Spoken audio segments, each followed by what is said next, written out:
Righty ho. So, in 10 days, I get a new tooth, and then I can speak properly. It's really sad because I got filming 4 or 5 months ago. I thought, right, okay, let's capture the last time I shall work on a simple smallholding farm. And I didn't realise, you don't realise till after the fact, that I had a chest infection. Now, normally I wouldn't have a chest infection, but I had to go in, well, I was going into a house where there was an old man, terrible old person, who endlessly was ill, continually. He was on antibiotics. Every month he would be on a new course of antibiotics. Now, he would hardly ever go out. His diet was terrible. So, of course he remained ill and likely, and he lived in the most glorious place. 750 grand's worth of beautiful small farm with 40 acres up in the hills. And I think his body has incubated with all his endless antibiotics some super strong chest infection that I didn't realise I had inside of me. So now I can speak properly when it's too late. Oh well. Now, I'm not a self-publicist, but for 7 years I've been making bits and bobs of film of myself. It is and I used to be really weird, like, no, we don't do that. But the truth is, the true truth of our society is there is such atomization and weird fear that you can't even rely on half a dozen. I hesitate with the word friends because you don't know where you are with anybody in like the silly 2020. They all went so inside of themselves, even here. I mean, this is the most perfect spot. I've been parked here 5 weeks, technically broken down, but I've never been so busy, enjoyably busy in my life. River to swim there, better part of the river to swim up there, where you get a little bit of socialising, and then a superb 5-mile stretch of Office Dyke Path. Really tough walking. Sorts out your bottom. Now, yeah, I've lived in the Carlton Cannes Hotel. I say that for a fact. It's actually true, although I would go there with a very wealthy man. I was his airborne taxi driver, the saddest man in the world, who inherited £500 million. Anyway, that's a very interesting story. And I'd have to wait there while he was having his yet another nervous breakdown, age 40. Alcohol. Oh, he'd blame it on his upbringing and the fact that the only girlfriend he had before about the age of 30 was his cousin. No, alcohol as well. Anyway, now, of course, the people want to see where the tramp lives. Spare bags. In fact, I only literally live. I live only. There's the washing from the last 10 days. I actually live on the clothes in one of those crystal boxes. I had a note that I just chucked away that was kept that said, that's what it was. You see, this is happiness. This is like, hey, I don't have any cares about the world, except I do have to have a few to-do lists. But having life as simple as possible so you can concentrate on your writing. Crystals. I was thinking, have I gone mad? Have I joined the crystal brigade? No. There were 5 crystal boxes at £15 for 3 at the Co-op, which is a reasonable bargain. It's the only luxury I've bought for several years. Right, yes. I wouldn't exchange where I'm living here. You'd have to pay me to go and live in the Carlton cabin. That's 25 years old. It's my bed t-shirt. That, oh, is so emotional. Right. Yeah, such simple life. They're out for a reason to remind me of something. So, and this, now, this is the most evocative, tragic in here, is a true story of you can't rely on anybody, even around here. Well, actually, there's 2 stories. The other story is from 3 years ago as to why we're so atomized. I'm going to write the story of this soon, and then it gets put in my store of aid memoir. And I have my nice jacket here. For some reason,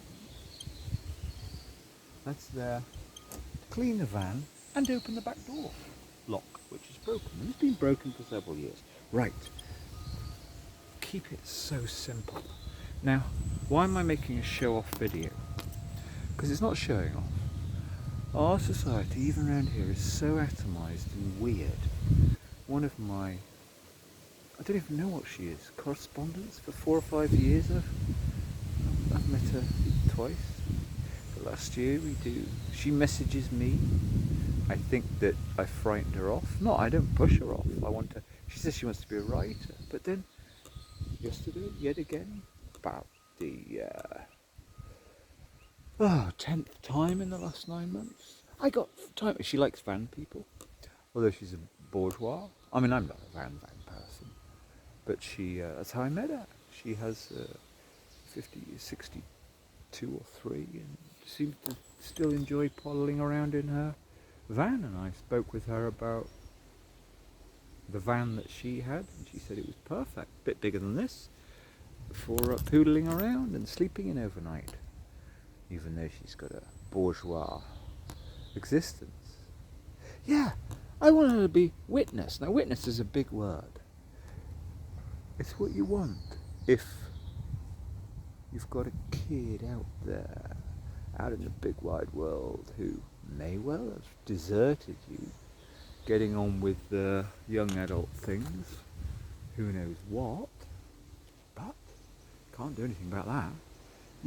If you get shot now by the landowners around the area, who might have heard that I've got a very good idea to protect their river, which is going to cost them an absolute fortune. It's not my idea, it's somebody else's idea, which I'm not going to be pursuing, because I've had 10 people look me in the face and look me in the eyes and say they really want to do it.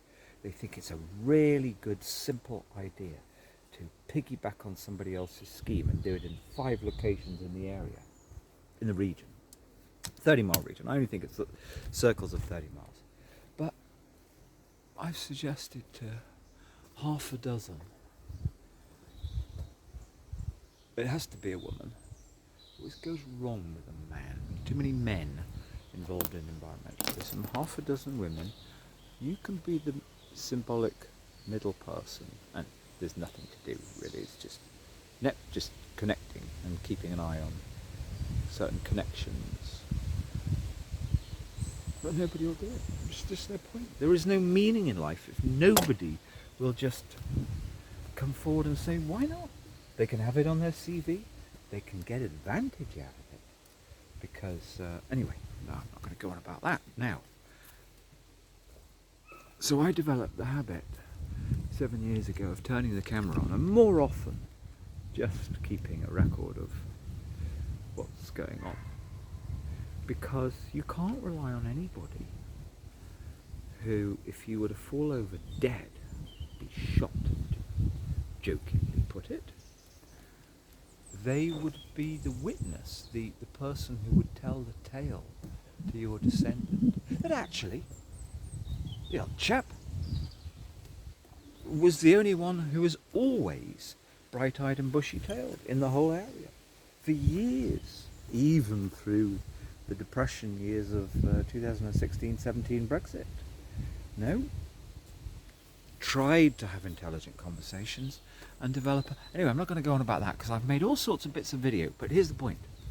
I can't remember which one I put. The only thing I care about, the actual only thing I care about, is witness being born. So I have to make my own films and put them up online from time to time, showing that I'm always fine. More importantly, I'm always constant. I never have a bad day. In fact, I used to say about 20 years ago, when under a lot of pressure for a few years, I used to say, if you can get it so that you have as many good days as days, they're not bad days, they're just 70% days, when life, the bossocracy, the lies, the deceit, the complete and utter through the looking glass existence that is dealing intelligently with the administration in Britain, especially if they know that you fight back and win. Yeah. If you have as many days where you feel that 90% of energy as days when you feel 70%, life's okay. And then bizarrely, as of about 4 years ago, I never have a bad day. I never have a day at 70%. I have days at 85%, but most days are at 97%. It's just magnificent. From 5:30 every morning. This morning, unusually, somebody coming 3:30. Good, because I got a year's worth of emails slightly more sorted. Right, well, have I turned this on? Yeah. Witness that one is just trucking along fine, never causing anybody ever consternation. But it is changing. It's all fitting in bizarrely. I have a wonderful new occupation. It's just come about. And I wasn't even looking for one. I could have kept on like this for another month. I haven't earned any money for 10 weeks. Could have kept on like this for another month. Just fine. But something's come up. Through somebody who rarely understands the reality of the region. That's no big deal. It's just going to be temporary. Well, it's not in hospitality, but paid for by hospitality. But let's just put it this way. There is a moral need to be doing this work, fixing somewhere up, because no one can just do basic fixing around here anymore. It's simply astonishing. Now, that means the only reason I've taken it on is because I get a plug all day if I want. Everything will be charged up. The only damn problem is I can't charge my car batteries. I might be able to figure a way, because my best writing, I've got so much to write up now that I enjoy doing. My best writing is 3 or 4 hours, just from 5 o'clock in the morning.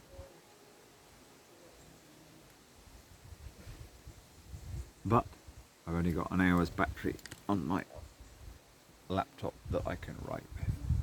Well, I can't actually write with it. I have to use the Bluetooth keyboard. Right.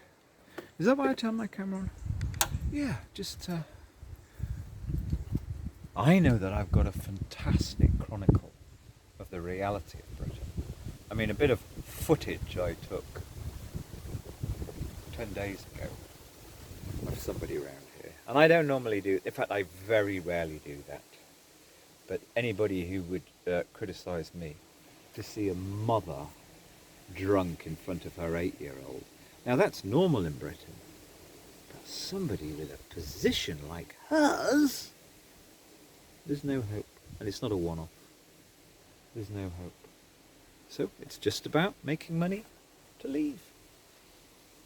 I don't need to make much, because living like this as Dickens wrote, Mr. Micawber saying, something will turn up. The bizarre thing is, for 7 years, after my functional sidekick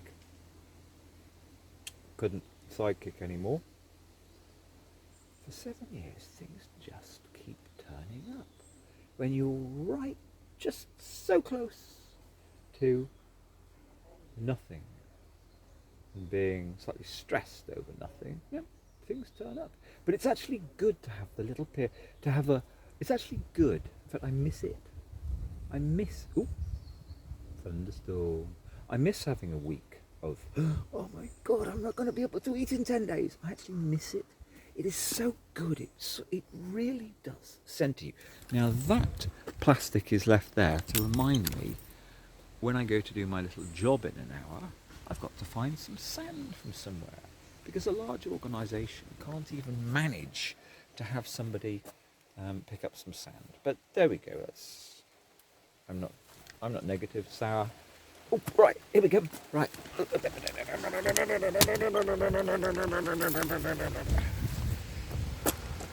Okay. And the spanner is out there to remind me of something else. Oh, towel. Now, as long as we've got that there, and you see everything. This is my life. The only stressful thing in my life is this back door. Now, if that one's closed, I've got to remember when I'm inside. If I come outside without bringing my key with me, this one can slam shut. And it has done it once up on the mountains. I had to break in. Right, okay, quick.